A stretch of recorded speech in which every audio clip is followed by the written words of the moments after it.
Hey everyone, welcome to another blog of little story. আমি সোহিনী আমাদের আবারও একটা ছোট্ট ট্যুরে ছোট্ট মিনি ব্লগ নিয়ে তোমাদের কাছে হাজির হয়েছি। দিদি আর আমি পৌঁছে গিয়েছিলাম হাওড়া উৎসব 2025-এ, যেটা আমাদের একদমই বাড়ির কাছে অনুষ্ঠিত হয় প্রতি বছর। অতিরিক্ত লোকের গ্যাদারিং এড়িয়ে যাওয়ার জন্য দিদি আর আমি একদম শুরুর দিকেই মেলাটায় পৌঁছে গিয়েছিলাম, কারণ যত দিন যাবে তত এখানে গ্যাদারিং আরও বাড়তে থাকবে। আমার দিদির চোখ তো জুয়েলারির দিকে, তো ও পৌঁছেই ওর জন্য নানান ধরনের জুয়েলারি স্টক করতে চলে গেল। আর তোমরা যারা শুরুর থেকে আমার ব্লগ দেখো তারা নিশ্চয়ই জানো আমার যেখানে যাবে সেখান থেকে একটা না একটা বাসনপত্র কিনবেই।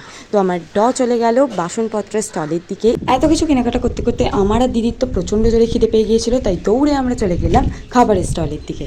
আমরা খেয়েছিলাম দহিবড়া আর স্প্রিং পোট্যাটো। স্প্রিং পোট্যাটোটা সাইজে এতটাই বড় ছিল যে দিদিকে আমি ভিডিও একবার দেখাতে বলেছিলাম তুলে, কিন্তু ও চাগিয়ে দেখাতেই পারছিল না। স্প্রিং পোট্যাটোটা দেখতে যতটাই বড় ছিল, খেতে ঠিক ততটাই টেস্টি ছিল। এই সমস্ত খাওয়া দাওয়া কমপ্লিট করে আমরা চলে গেলাম আমার ফেভারিট জিনিস কিনতে, মানে জিলিপি কিনতে। আজকের ব্লগটা এখানেই শেষ করছি। ভালো লাগলে লাইক, শেয়ার এন্ড সাবস্ক্রাইব করতে ভুলো না। আজকের মতো বাই বাই, দেখা হবে তোমাদের সাথে আবার এইরকমই একটা নেক্সট মিনি ব্লগে।